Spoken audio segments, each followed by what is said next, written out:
ఒక్కసారి కొమ్మూరి గోల్డ్ కి కాల్ చేయండి. తాకట్లో ఉన్న మీ బంగారాన్ని విడిపించి మార్కెట్ ప్రైస్ కి వాళ్ళు కొనుక్కుని మిగతా డబ్బులు మీకు ఇచ్చేస్తారు. అందరికీ నమస్కారం.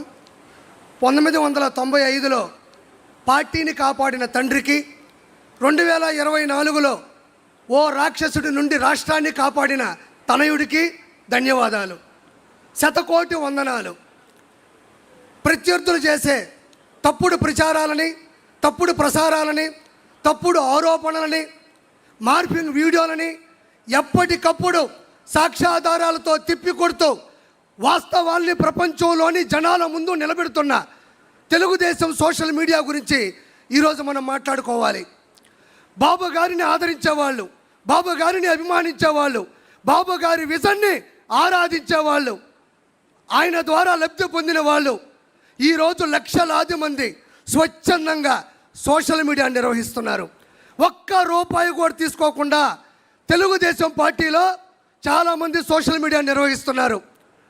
వాళ్ళు వాళ్ళ పని చేసుకుంటూనే ప్రత్యేకమైన సమయాన్ని కేటాయించుకుంటూ దినచర్యలో భాగంగా కొంతమంది అయితే మాకు ఒక్క రూపాయి కూడా వాళ్ళు ఇవ్వక్కర్లేదు, బాబు గారి ద్వారా 2 లక్షల రూపాయలు నేను ఈరోజు వర్క్ ఫ్రమ్ హోమ్ ద్వారా సంపాదించుకుంటున్నాను, ఆయన చేసిన మంచి వల్ల నేను బాగుపడ్డాను, నా మాట ఈ ప్రపంచానికి మంచిగా వెళ్ళాలి అని చెప్పుకునే వాళ్ళు ఎంతమందో చాలామంది ఉన్నారు.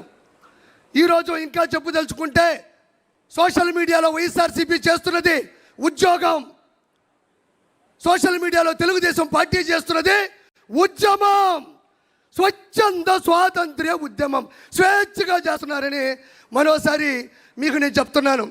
వాళ్ళు విచ్చలవిడిగా ప్రసంగాలు చేసినా, అతను ప్రసంగా మాట్లాడినా, సోషల్ మీడియాలో దారుణాతి దారుణమైన పోస్టులు పెట్టినా, ప్రెస్ మీట్లు పెట్టినా, బూతులు మాట్లాడినా, అవమానించినా ఏ ఒక్కరూ మన వాళ్ళు సంయమనం పాటిస్తున్నారు తప్ప తిరిగి ఆ విధంగా ప్రవర్తించట్లేదు.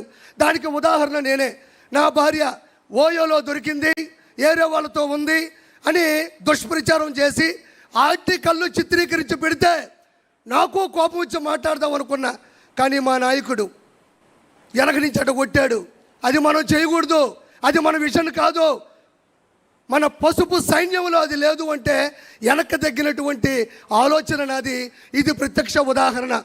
దీనితో పాటు గ్రామ స్థాయి నుండి, మండల స్థాయి నుండి, జిల్లా స్థాయి నుండి, రాష్ట్ర స్థాయి నుండి, ప్రపంచ స్థాయి వరకు కొన్ని కోట్ల మంది లక్షలాది వాట్సాప్ గ్రూపుల ద్వారా, స్టేటస్ల ద్వారా, యూట్యూబ్, ఫేస్బుక్, ఎక్స్, ఇన్స్టాగ్రామ్, సొంతంగా యూట్యూబ్ ఛానల్ ద్వారా సామాన్య ప్రజలకి సమంజసంగా విషయం వెళ్ళేటట్టు ప్రచారం చేస్తున్న ప్రతి ఒక్కరికి ధన్యవాదాలు. ఇక్కడ మనం ప్రముఖంగా చెప్పుకోవాలి. వాళ్ళు ఎలా విష ప్రచారాలు చేశారు అంటే, గూగుల్ డేటా సెంటర్ డేటాకి మైండ్ అప్లై చేస్తే అది గోడౌన్ తాళం వేసుకొని వెళ్ళిపోతారు. డేటాకి మైండ్ అప్లై చేశారు వాళ్ళు, మన వాళ్ళు సోషల్ మీడియా అప్లై చేశారు. తర్వాత ఆ రోజు రాత్రి అంతా దాగిపడుకున్నారు, అది వేరే విషయం. సింగయ్య గారిని వాళ్ళే చంపి, అతి కిరాతకంగా చంపి, వాడిని చంపింది, ఆ వ్యక్తిని చంపింది మన వాళ్ళని దోస్తే మన వాళ్ళు ఫుల్ వీడియోలో క్వాలిటీలో చూపించారు, వాళ్ళు ఫుల్గా దాగిపడుకున్నారు. దీంతోపాటు కుప్పంలో ప్రపంచంలో పెద్ద పెద్ద ఆర్ట్ డైరెక్టర్లు ఆశ్చర్యపోయే విధంగా టైట్ క్లోజ్ షాట్లో పెట్టి వాటర్ ట్యాంక్తో నీళ్లు తెచ్చి బిందుతో పోస్తే సంకలు గుద్దుకున్నారు, మేము నీళ్ళు ఇచ్చామని. మన వాళ్ళు వైడ్ షాట్ పెట్టారు, వైడ్గా వైరల్ అయింది. తర్వాత వాళ్ళకి వైరల్ ఫీవర్ వచ్చింది. దీంతోపాటు తల్లికి వందనం, స్త్రీ శక్తి, దివ్యాంగ శక్తి, అన్నదాత సుఖీబాబా, మెగా డిఎస్సి 16,743. దీంతోపాటు విజయవాడ వరదలు, మంతా తుఫాను, ఒకటి కాదు నాయన, బాబు గారు అక్కడ ఇచ్చారు అంటే రెడీగా ఉంటారు. జులాయి సినిమాలో బ్రహ్మానందంగా దొరికిపోతూ ఉంటారు. అది వాళ్ళ ప్రత్యేకత. నేను ఇక్కడ ఇంకో గొప్ప విషయం చెప్పాలి. అన్న లోకేష్ అన్న కూడా వచ్చాడు.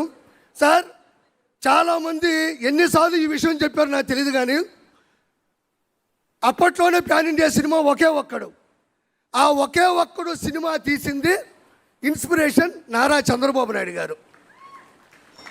ఎంతమంది చెప్పారో నాకు తెలియదు. ఇది శంకర్ గారు, ప్రొడ్యూసర్ గారు, అప్పుడు డిస్ట్రిబ్యూటర్లు, ఎగ్జిబ్యూటర్లు చెప్పినటువంటి సత్యం. ఆ సినిమా ఒకే ఒక్కడు. ఒక్కరోజు సీఎం అయితే ఆ సీఎం ఏం చేస్తాడు అనేది ఆ సినిమా తీశారు. Super duper hit.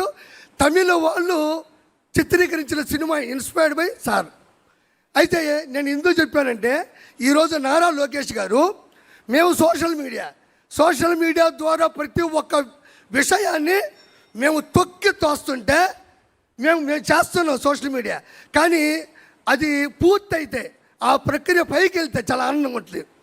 ఈరోజు పునర్విక కావచ్చు, అదే స్కూల్లో అన్నం బాగా లేకపోతే కావచ్చు, లేదంటే ఇతర దేశాల్లో బానిసత్వంలో నలిగిపోతున్న విషయాన్ని కావచ్చు, మేము అలా తోస్తే రెడీగా ఉంటారు నారా లోకేష్ గారు. అలా రావడం బుద్ధావ్